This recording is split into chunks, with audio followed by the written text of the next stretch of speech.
அதிமுக தலைமையிலான தேசிய ஜனநாயக கூட்டணியில ஓ பன்னீர்செல்வம் இணைவாரா இல்லையா அப்படிங்கிற கேள்விக்கு ஒரு பதிலே இல்லாம போயிட்டு இருந்துச்சு. பட் கிட்டத்தட்ட அதற்கு பதில் வந்து விட்டது அப்படின்னு பாஜகவும் அதிமுக வட்டாரங்களும் சொல்கின்றன. பாஜக ஓபிஎஸ் அவர்கள்கிட்ட பேசி அவரை தேசிய ஜனநாயக கூட்டணியில் இணையுமாறு வைத்த அழைப்பை ஓபிஎஸ் ஏற்றுக்கொண்டிருக்கிறார். அதன்படி ஓபிஎஸ் இன்னும் 2-3 நாள்ல அதிமுக கூட்டணிக்கு வந்துருவார் அப்படிங்கிறது பாஜக வட்டாரங்கள் சொல்லக்கூடிய செய்தியாக இருக்கிறது. சீட்டை பொறுத்த வரைக்கும் ஓபிஎஸ்க்கு 2 இல்ல 3 சீட்டு கொடுப்பாங்க. அந்த சீட்டுகளை வாங்கி கொண்டு அவர் இந்த கூட்டணியில் இணைவார். அவர் பாஜக சிம்பல்ல நிப்பாரா இல்ல அமமுக சிம்பல்ல நிப்பாரா அப்படிங்கிற அந்த கன்ஃபியூஷன் தான் இன்னும் இருக்கே தவிர அவர் பாஜக கூட்டணிக்கு வருவாரா இல்லையாங்கிற கன்ஃபியூஷன் இல்லை. நிச்சயமாக என்டிஏவுக்கு ஓபிஎஸ் அவர்கள் வருகிறார். அதில் எந்த மாற்று கருத்தும் இல்லை அப்படின்னு சொல்றாங்க.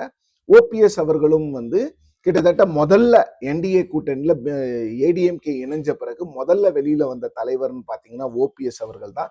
எனக்கு தகுந்த மரியாதை இல்லை அப்படின்னு சொல்லிட்டு வெளில வந்தாரு. அதன் பிறகு விஜயோடு போவதற்கான வாய்ப்புகள் இருக்கிறது என்று பேசப்பட்டது. செங்கோட்டையன் அவர்களும் சொன்னார், விஜயோடு ஓபிஎஸும் டிடிவியும் கூட்டணி வைப்பார்கள் அப்படின்னு. ஆனா கூட்டணி வைப்பாங்கன்னு சொல்லப்பட்ட டிடிவி என்டிஏ கூட்டணியில சேர்ந்துட்டாரு. இப்ப ஓபிஎஸும் என்டிஏ கூட்டணிக்கு வருவதற்கான வாய்ப்புகளை தான் அதிகமாக பார்க்கப்படுகிறது. ஓபிஎஸ் அவர்களிடம் பாஜகவினோட மூத்த தலைவர்கள் மற்றும் திரு அண்ணாமலை போன்றவர்கள் பேசி அவரை சம்மதிக்க வைத்ததாக தகவல்கள் நமக்கு கிடைக்கின்றன. இதுல ஒரு முக்கியமான விஷயம் என்னன்னா, ஓபிஎஸ் டிஎம்கேல சேருவாரா அப்படிங்கிற மாதிரி ஒரு ஸ்பெகுலேஷன் இருந்தது. ஆனால் திரு டிடிவி தினகரன் அவர் நிச்சயமாக சேர மாட்டார். 3 முறை அதிமுகவினுடைய முதலமைச்சராக இருந்தவர் எப்படி திமுகவில் சேர்க்க முடியும்? அவர் கேட்டது அது ஆக்சுவலி ஓபிஎஸ்க்கு பிரஷரு.